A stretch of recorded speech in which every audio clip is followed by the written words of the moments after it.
Wisps of smoke rise lazily aloft. Villagers live a comfortable and leisurely life.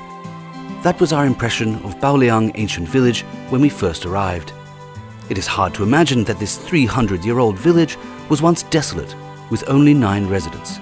As we get to know more about its story, we've also documented the transformation, 小时候特别讨厌农村 the concerns, 村长一看我几天没来，他就问别人：“哎，是不是阿超不干了呀？” the hope, 还是保住村子的样子，不要大灾大建。 the commitment, 我就当了18年的村长。 and the lucrative opportunities, 光签约费1500万。 and the relentless efforts made by a group of people outside the urban jungle.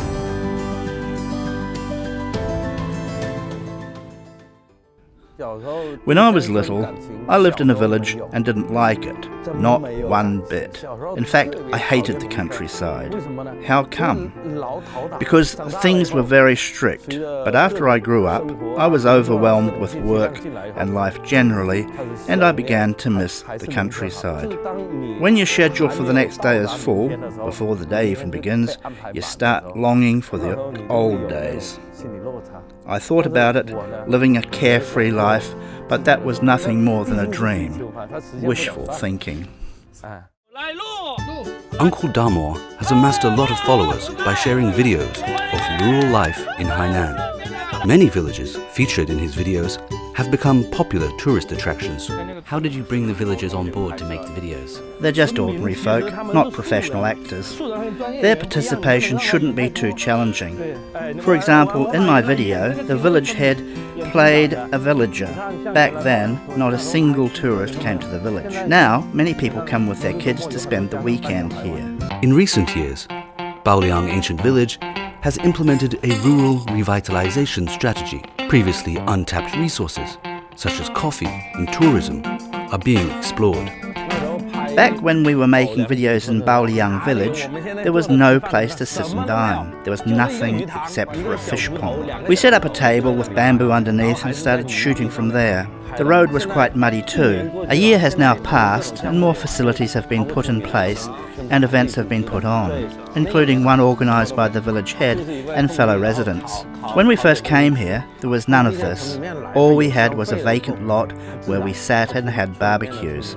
When more city people start coming here and spend more money, more opportunities arise for villagers to make a better living. You can still find our old videos online. It would be impossible now to replicate what we filmed, a few houses in poor condition. But now they've been renovated and are presented as top snapshot spots. Just a little renovation and tidying up the surroundings is enough to make these ancient mansions shipshape. Visitors can stroll around at their own leisure after enjoying dinner near the entrance and lap up the rural scenery. Compared with my childhood spent in the countryside, kids who grow up in the city miss out on the experience of unbridled happiness, whereas happiness is within easy reach of country kids. In recent years, as Baoliang Ancient Village rises to fame, it has attracted a lot of growth opportunities, and many young locals to return and start their own businesses. As for those projects that you guys started, including a coffee shop in the village, are the elderly okay with it?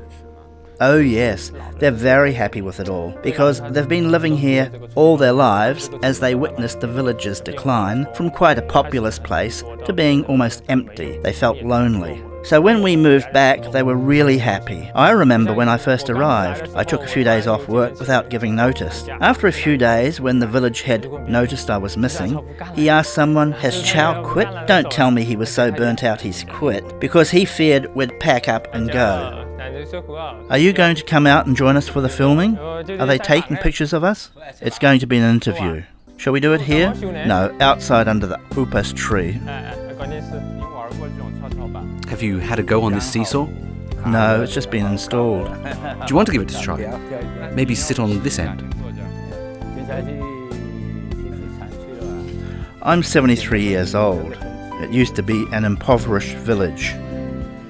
We joined the local farm in 1981, and I was the village head for 18 years. Do you like what they've done here? Absolutely, I think it's great. We'll all benefit from the better environment, roads and surroundings.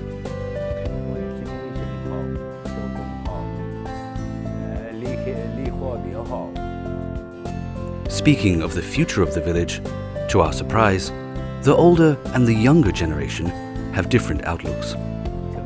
I'd like to see a lot more change in the village.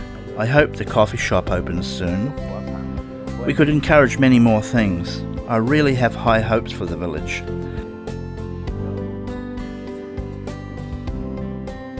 But it would be nice if it retains its character and we don't demolish everything. Our way of living, including our houses, should remain basically the same. The countryside really does have a particular charm. When people come here, they can enjoy taking things easy. As promotional videos for rural villages gain more traction, the lure of money creeps in too. To change the style of his videos and to keep his content independent, how did Uncle Damor approach this dilemma? 2 years ago, a friend from a top international company contacted me, asking if I was interested in working with them. It's a legit company, and this was no scam. We'd been friends for years. I didn't want to be in front of the camera, so he suggested I help them with content and strategies. I also had the freedom to keep my operation independent, or ask them to help out. As I've said before, they offered to sign me on for 15 million yuan. However, we all have our own goals. I value the freedom of creating what I want. Everyone has their own vision of perfect country life, and the current rural development may not perfectly match our imagination. But it is undeniable that those villages are thriving. In Baoliang Ancient Village, the grey-haired village head, the young entrepreneur who started the coffee business, Uncle Damor, and all the villagers who weren't featured in our video are all contributing to the rejuvenation of this lovely village.